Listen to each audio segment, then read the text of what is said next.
Или пък ако имате 10 000 последователи, тогава TikTok ти плаща между 600 и 800 евро. Това го знам, защото стария ми TikTok имаше повече последователи. Така, това е коментар, който е продължение на коментара, който виждате тук. Екранната снимка е първия коментар, това е втората част. Но когато взема първата част да отговоря на него, се скрива най-важната част за мен, която Росен споделя с нас, е от колко гледания, колко парички прави. Защото според мен това е страхотен коментар. Росен, много ти благодаря за това, че си го оставил, защото той е поредното социално доказателство, че това, което говоря, е вярно. И какво говоря аз, че има програми в TikTok, има програма в TikTok, която ти плаща за твоите гледания. И сумичките, които Росен е печелил, смятам, че са страхотни. И смятам, че това е страхотен резултат, който ако постигнем месечно всички, съм виждала и хора, които имат и в пъти по-големи резултати, смятам, че е страхотен резултат и страхотно завършване на 25-та година.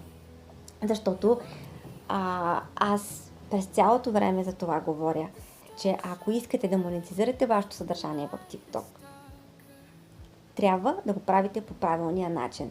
Работи по-малко, но по-умно. И какво означава това? TikTok ти дава възможността да създаваш съдържание и той да ти плаща за това. Чрез основните си програми за монетизация, към които той има бюджет. И следователно, от теб се изисква първото. Ако нямаш програмата на профила си, да намериш начин да я имаш. И второто е да създаваш съдържание, което да не нарушава правилата на платформата и следователно да ти се плаща за него. Така, ако не знаеш как да имаш програмата, защото се намираш на държава, на която тя не е достъпна, можеш да ми пишеш и аз ще ти съдействам да я имаш. Второ, ако вече имаш програмата на профила си, но си затруднен да създаваш съдържание, което да бъде ангажиращо и да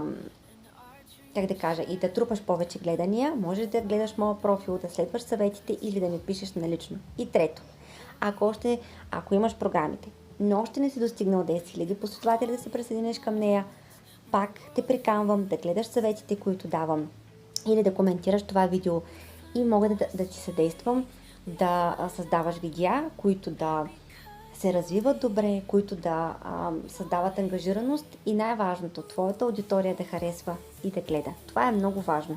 Да създаваш съдържание, което аудиторията ти харесва. Защото